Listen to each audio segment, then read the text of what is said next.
Nagbabalik na naman ang inyong tagapaglingkod ng mga balita at pawang katotohanan lamang. Naging mainit nga na usapin sa mundo ng social media.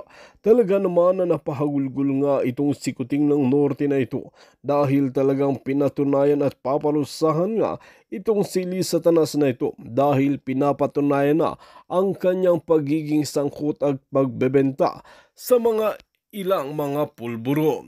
Humagulgol sa pag-iyak ang isang kuting matapos marinig ang balitang pinatawanan ng kaparusahan si Lisa Satanas. Ayon sa mga ulat, matagal ng taga-subaybay ng mga online content, si Kuting at Lisa Satanas ang paborito nilang influencer. Ngunit ngayon nagulat ito nang mapatunayang sangkot si Lisa Satanas sa pagbebenta ng pulburon. Ayon sa mga investigador, matibay ang mga ebidensya laban sa kanya. Nahuli siya sa aktong nagbebenta ng produktong hindi aprobado ng bansang Pilipinas na ito dahil ayon nga sa kanila ay talagang legal nga daw ang pulburon sa ibang bansa. Kaya naman gusto rin gawin ni Lisa Satanas at Kuting ng Norte na maging legal ang paggamit ng pulburon sa bansang Pilipinas. Well mga kaibigan, kung kayo ang tatanungin, payag ba kayo sa kagustuhan ni Lisa Satanas? Well mga kaibigan, para nga sa karagdagang impormasyon, panoorin natin ang buong video. At kung bago ka lamang sa aking channel, huwag kalimutan i-click ang subscribe button at notification bell para lagi kang updated sa ating mga bagong video. At para sa sulit viewers natin dyan, maraming salamat sa walang sawang pagsuporta. Satanas makipagsabuatan sa Smartmatic noong 2022 based sa affidavit ni Attorney Glenn Chong, kaya din niya ngayon dahil sila ngayon ang nakaupo, mga palangga ko. So yan ang nakikita natin dyan. Okay? Ayan, nasabi ko na yun sa inyo. Ano to? Kaya mo, balita na naman to. Health spa sa Quezon City, pinasabugan ng hinihinalang Granada. Gusto niyo ba yung ganong balita? 2 motorsiklo, tupok. Ang health spa sa Quezon City ang binulabog ng pagsabog. Matapos umanong hagisan ng hinihinalang bang bang bang mula sa isang riding in tandem. Okay, tanyo mga balita. Lisa Satanas, malapit nang maagnas. Dapat mga ganong balita eh. Bangag Junior, tepok. Di ba? Dapat ganyan. Bangag Junior, salpok. Tepok. Ganyan dapat yung mga headline. 15 pulis sa Valenzuela, sibak sa pangingikil. Alright. I hope totoong nangikil ito. Baka mamaya maka Duterte itong mga pulis na ito. Tapos, tinamnan lang ng mga alyansa ng mga bangag na mga pulis. Alright? So, dapat, Pasig Bet, siya, diniskwalipika ng COMELEC sa single mom joke. Okay, at least good news ito. Naalala ko to. Itong balita na to na mga single mother dyan, sabi niya, ano sabi nun? Basta, tawagan nyo lang ba ako o pahiramin ko kayo ng isang gabi parang mga ganong kadyutaan. Tama lang na mga ganyan ang, na mas suspend talaga. Katulad ni Wakwak Gwen dapat, di ba?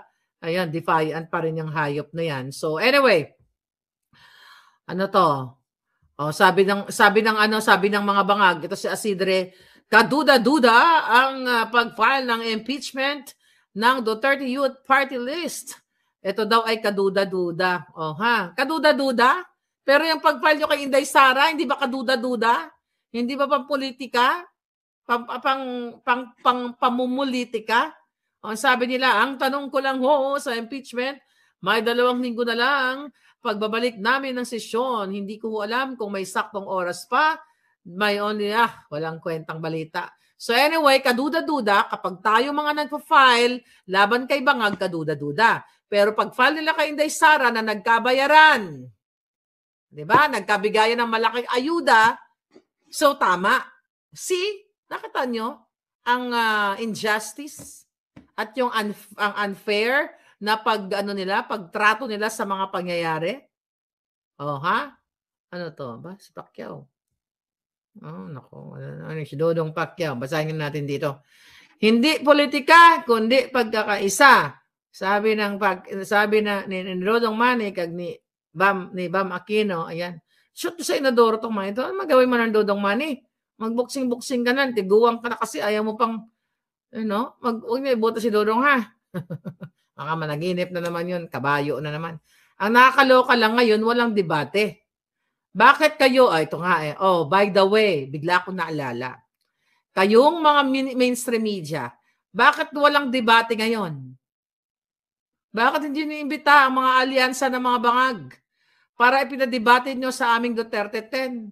Di ba? Wala. Inutusan kasi kayo, ng bangag kasi malalaman na walang laman ng utak ng mga alyansa ng mga bangag. Na-notice nyo ba yun? Walang debate ang mga senador. Interview lang. Kaya interview natin si Attorney Vic tomorrow at si Congressman, si Senator Gringo Nasan. Pero actually si Gringo is, nag-alsa yan nung panahon nung di ba? Marcos. Yan, anti-Marcos din yan. Tignan natin kung ano masasagot niya. Handa na ba si Gringo sa akin? Da ka na ba, sir? Anyway, si Attorney Vic, handang-handa na yan. May nilulutong laban si Pacquiao. Malamang paubos na ang pera niya, sabi ni Ariel. Alright. So ngayon, dahil busy nga tayo sa pakikipaglaban kanina, mga kababayan, tingnan natin ito. Tingnan lang natin ito pagkakaisa. Anong pinagsasabi ni Dodong Manny? Pagkakaisa daw yung Dilaw at saka ang Pacquiao. Unsaman mo? Okay. Tapos, ay nako, talagang kinakalaban tayo. Tingnan niyo to, grabe mga balita. 60 anyos na nanay kinitil ng kanyang anak. Oh my God. Ano daw? Okay. Pangulong Bangag, pwede raw ma-impeach sa Duterte arrest. Ayun ang pinag-uusapan natin yan. Okay? Lolo na may akay na bike, inararo ng bus. Panibago na naman itong aksidente, mga palangga. Kaluoy man. Nagkilos protesta sa Laguna, Capitol, hinagisan ng smoke, bang, bang, bang. Ano ba itong mga balita sa atin? Si Camille Villar ay hindi na naituloy ang kanyang disqualification case. So yun lang muna ang I think gusto nyo maging part kasi since ngayon, election season, so I will invite you, kung nakaboto na ba kayo, ayan, pumasok kayo dito at namimiss ko kayo mga hitad. Pumasok kayo dito, pag hindi kayo pumasok, lagot kayo sa akin. Ayan, okay, pumasok kayo, ayan na. Nakita nyo na. Pasok! Pag-uusapan natin kung nakaboto na ba kayo. I will give you time to shine. Si Windy City, kahapon, ano nangyari? Alright. Major TV stations won't broadcast anything at the Philippine Arena. Ayun, kahapon. Yan, ang daming tao din, Congressman Marcoleta. So, sure ball na yan. Actually, sure ball na yung mga kandidato natin kung hindi lang nakakalibrate ang mga dayaan. Maganda sila kapag nakaupo na si Vice President Sara. Alam mo kung si Inday Sara ay maging presidente sa 2028 or anytime soon. Windy, ayan, papasok si Windy. Anytime soon, sabi ko kay Inday, magpakadiktadura ka na. Huwag ka na umalis dyan. Ako na magbubuyo kay Inday. Huwag ka nang umalis sa pagka-presidente mo. Sabihin ko sa kanya. Dito lang naman sa vlog. Wala man tayong direct access sa kanya. Diba? Anday, magpaka-presidente ka na forever as long as you do good for the people. Ako, I don't care. Kung ang presidente si Windy City from Chicago, siya maging presidente. Ito na Palangga, Palangga, gusto mo ba mag-presidente? How are you? Palangga, good morning. Good morning sa imo da. Ilongga, ba? Guwap. Ilongga, no? Papa ko. Kilala ko nimo si Jen Summers to. Ay, lokaret. Ikaw pala yun. Musta ka na, Jen? Ba't ang aga mo nagising? Hindi, natrabaho ako. Trabaho ka na sa work ka? Pero iba na naman ang pangalan mo. Pero naminaw ko sa imo perminti sa mga live mo. So, you're talking about the, who voted already. So I did yesterday, Yes. Maharlika. So Okay. here's the thing, because I was so adamant to know or na mag-vote talaga kasi they're having a problem dito sa Chicago. So obviously, hindi ako pwede pala maka-vote using my Philippine passport na butas na. And then I don't have any like driver's license. Obviously, I only have US passport. So so I insisted, like I keep emailing them like, I need to vote. You need to help me. So apparently they will call you and help you to vote. So which they did yesterday. I was able to vote. Unfortunately, it's like time, mabilisan ba? Kumbaga, kailangan may sa ulo mo na kaagad yung ano mo. Kasi, well, I'm voting online. They're on my phone because they want to make sure that you voted. And then, so these are bases on my experience only, Palangga, ha? So, nag-vote ako kahapon, no? So, of course, memorize ko na yung Duterte and then +2, if whatever, but definitely, I did not, vote Amy. So, okay, good. Yeah, dili gid masunod sa akin na sa ako ang na mag-vote. Pero pasaylo ako kung that's what, but this is me. Yeah. I have my right. That's your right. Okay, go ahead. So karon Palangga, so I was voting. Damo na Duterte, memorize ko na pero scattered kasi. So but since na memorize ko 10, ganun hanggang 56. Karon memorize ko. Pag, di ba sometimes, vote ka lang ng 10. But I guess sa voting online pala is you have to finish 12. Otherwise, you will not go forward. Yeah. Oh, really? Dili man siya dili siya magsabi lang siya na 10. Oh, dili siya mag-forward. So, this is basically my own opinion, ha, not other opinion. This experience. Experience mo. Experience ko gid kahapon. So, ngayon, na ako, 11 lang ba? Try ba? Dili gid siya Palangga. So ko na, so gipili ko na tong gusto ni tatay, di ba? So syempre, whatever.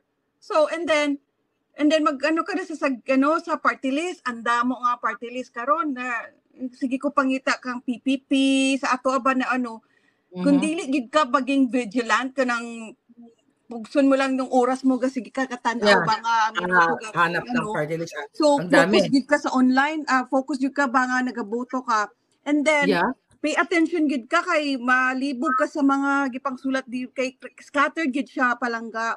And then so when I voted, hindi na excited na ako kay jud ko na kailangan jud ko mag-vote kay para may experience ako unsa jud ang content sa akong gi-vote. Yeah. So karon pag nagkabuhat ko video gani-ani, gipicturean ko gid kay perti kataas ang ballot ID. Pag hindi mo siya i-print or copy-paste, dili ka makatanaw sa imuhang gi-vote kung kinsa gid to. Okay. Palangga. Tagalog ka na lang daw. Ang mga nanggawas sa mga party list na dili ba nina ako giboto? Bitaw. Pero di ba na i-mention to ni Comelec na ingon ako ba word ako nga gibberish gid siya Palangga kay 75 pages. I printed it, 75 pages of content. Giprint gid ako nasa balay i-send ko gani sa unta sa imo ang video. Okay, pero nag-post ko sa ako ang personal na Facebook. So karon so nag-control F ko sa kay napasa ko ang control F asa si Bato, asa si Go. Makita ko gad Palangga pero to the last pages na gid sa 10 na pages, last 10 pages na sa 75. Yung mga pangalan nila? Dito nakita na ko. Pero gitanaw na ako karon kung gustuhon ko lang gid na isa-isahon Palangga. Wala pa ko kakita kay nakita ko lang dito si Go, si Bato, si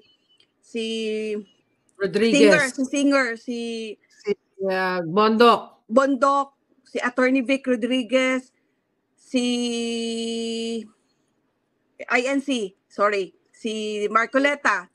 Pero since magtrabaho man ko muna, ibalik na ko unya, tanawon gid na ako. Pero Palangga, it's impossible, it's mind-boggling that when it says na kanang vote, this is the content of what you voted, but why it's like 75 pages Palangga? Unsaon pag kung i-encode mo na siya, I hope na mo gawas katong Duterte.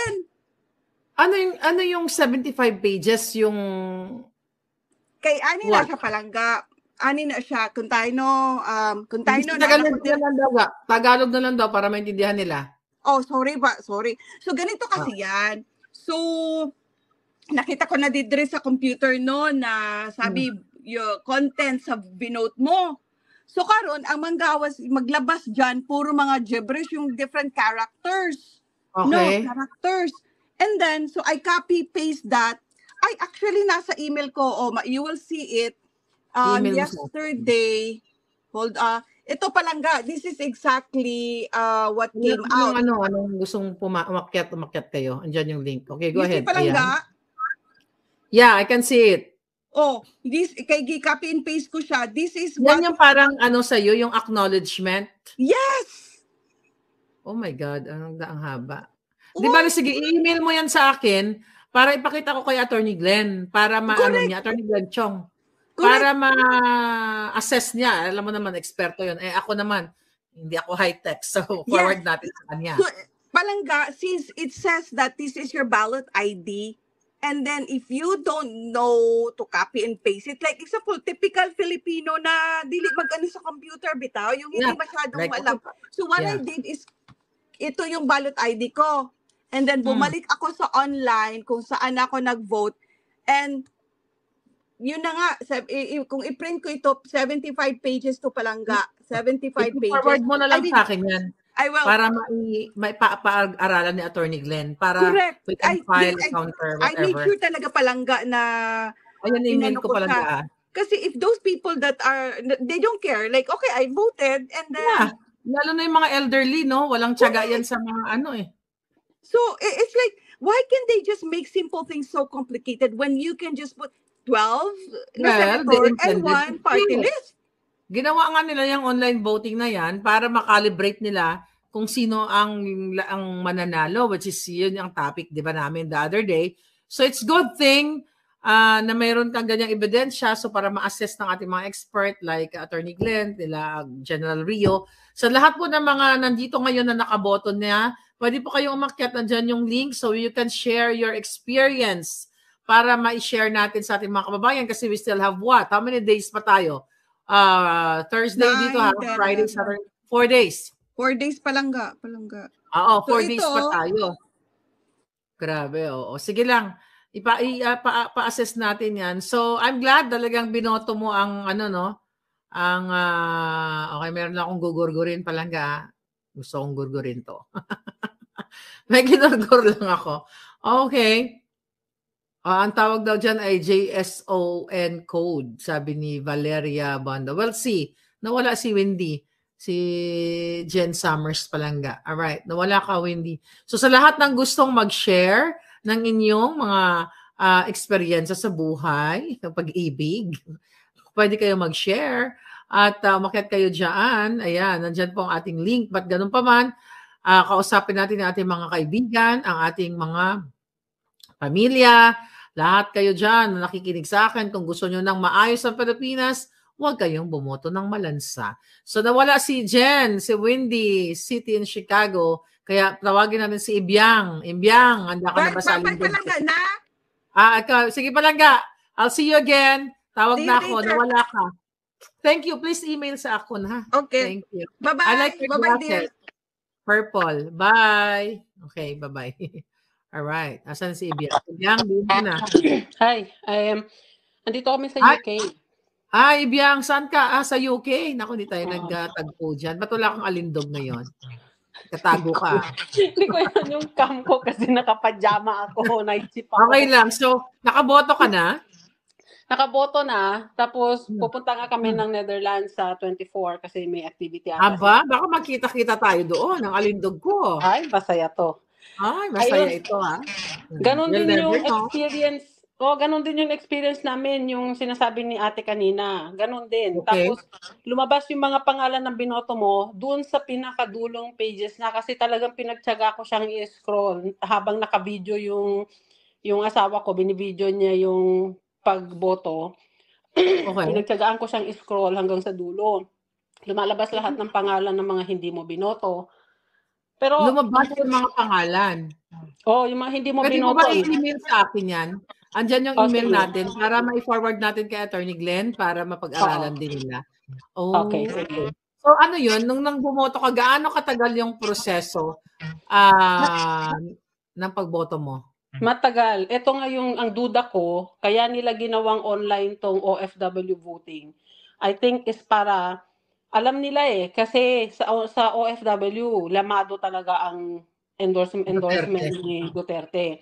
That's So true. they will make it so difficult for the OFWs to register kasi magre-register ka lang, ang hirap-hirap. Yung naka-register ka na, sasabihin sa'yo, mali ang password. Kasi kami mag-asawa, tinutulungan pa namin yung mga kakilala namin paano mag-register. Kasi magre-register ka, hindi sila makakapasok. Tapos may time limit. Pag babalik ka na naman sa square one. Okay, So, hanggang dadating, madi-discourage ka na So, kung yung mga ibang OFW na hindi talaga sila, as in, very Duterte sila, pero yung parang, alam mo yun, yung hindi naman talaga sila very concerned, mag-give up pa nga yan Yung hindi na ako boboto. Totoo yun. Lalo na pag hindi techie. Ako, hindi rin ako techie. Pero lalo na pag busy yung tao, pag may trabaho. Right? Pero sige, i-email mo sa akin yan para ma-assess natin. Para, only expert can assess kung yan ba ay may discrepancy kung ano man yan. Para mabalikan natin ang mga jutang ginines. Ang importante, sino binoto mo? Siyempre, Duterte, pero hindi ko naboto si Amy. Good! Yan ang maganda. Okay. Binoto ko na siya. Hinik ko na yung pangalan niya. Tapos isasubmit ko na, sabi ko, parang masakit. Kasi Marcos Pero this was before pa nung investigasyon lahat. Kasi nung pagka, day 1 to nung pagka pwede na magboto ng mga OFW, bumoto na kami kaagad. So, talagang tawang-tawang yung asawa ko sa akin kasi sabi ko, parang masakit. Sabi ko kasi, Marcos, Huwag mong pilitin pag masakit talaga. Buti na lang sinunod mo yung pakiramdam mo. Good. Hindi natin kailangan ng mga Marcos, Tandaan nyo yan. Pero binoto ko si Camille. Okay lang yan. Kalayaan mo yan. Uli kita harangan dyan. Wala naman ako karapatang harangin ka. But anyway, looking forward to seeing you pag nakabalik kami dyan sa Europa. At mag-ingat ka palangga, ha? Ibiyang, kilala ka sa akin pag nakita tayo. Opo, okay. Bye. Take care. Alright. So, tawagin natin si Precious Gonzalez na isang pagong.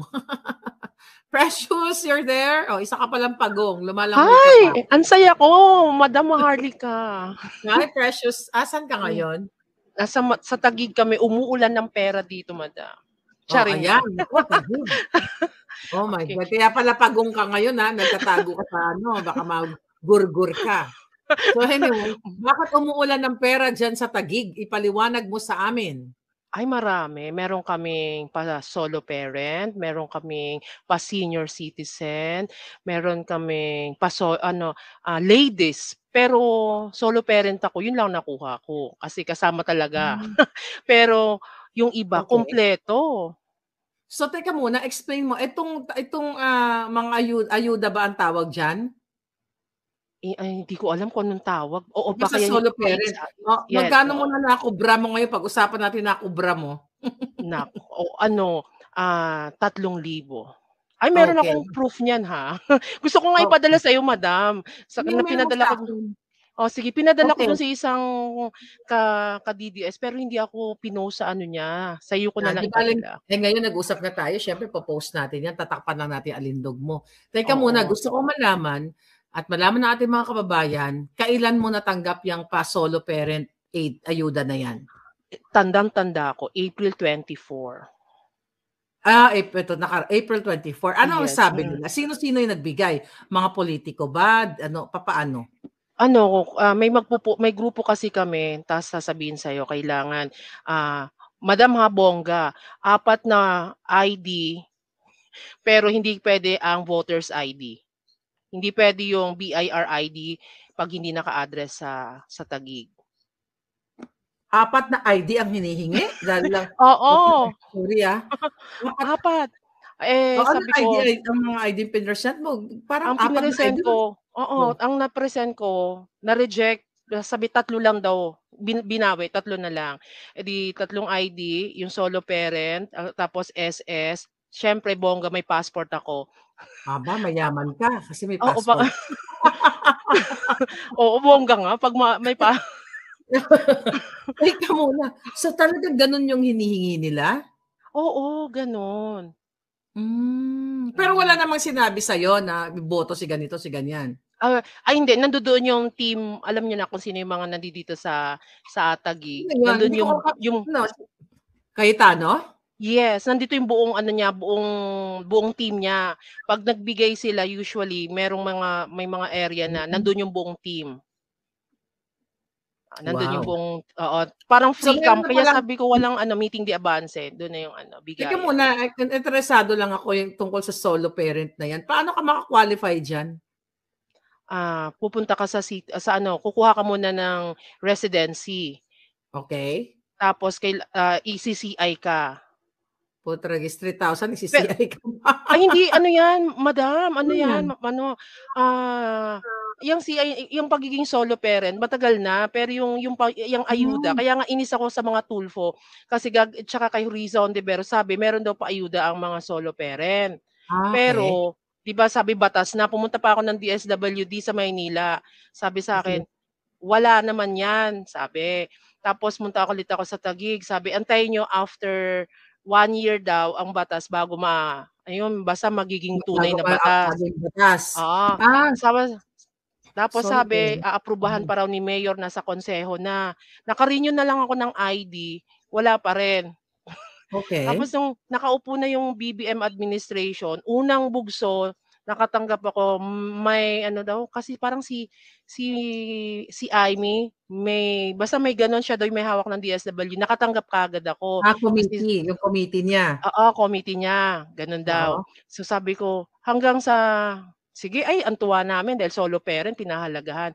Pero hindi 'yun ang hinahanap ko, sabi ko dapat kung gustong ibigay, 'wag kaming pahirapan kasi ang hirap humabol nung mga ano, yung mga Ah. leader, hahabulin mo yung Kasi mga pala leader. ang solo parent pala is sa Welfare Act. Mm. Republic Act 11861. Oh, good to know, hindi ko 'to alam kasi nung panahon ko diyan, ah, ano ang mga benefits nito? Just, Wala, kaalaman lang ID, nating mga kababayan. ID, ID lang? ID. Walang ayuda na like regular, like panggatas, Wala, lumipat? yun nga 'di ba yun yung pinapangako ni Tulfo tsaka ni Risa Hontiveros na sila daw yung, sabi ni Risa Hontiveros siya yung nagpasa ng batas na meron daw dapat Okey. 1,000 yung bawat, single mom. Pero hanggang ngayon wala pa rin naman nangyayari. So ibig sabihin ID lang ang pakinabang niyan? Yes, Kasi ID. like dito sa Amerika 'no, 'pag solo parent ka, meron kang housing, siguro nasa $700 to $800 a month for the kid.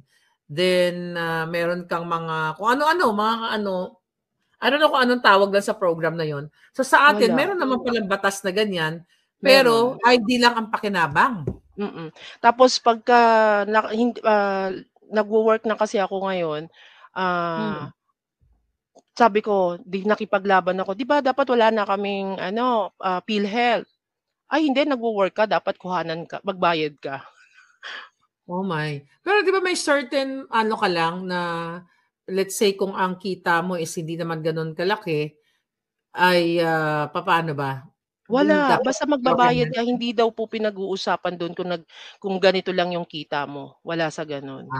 okey, grabe. So anyway, Basta kanina sabi mo umuulan ng pera sa Taguig. So maliban sa solo parent, ano pa yung mga solo parent ayuda, ano pa yung binibigay diyan sa Taguig? yung mga narinig ko sa aking mga ano, mga puting ahas na Puting nahawa na kami. ahas. Yung ano, yung mga,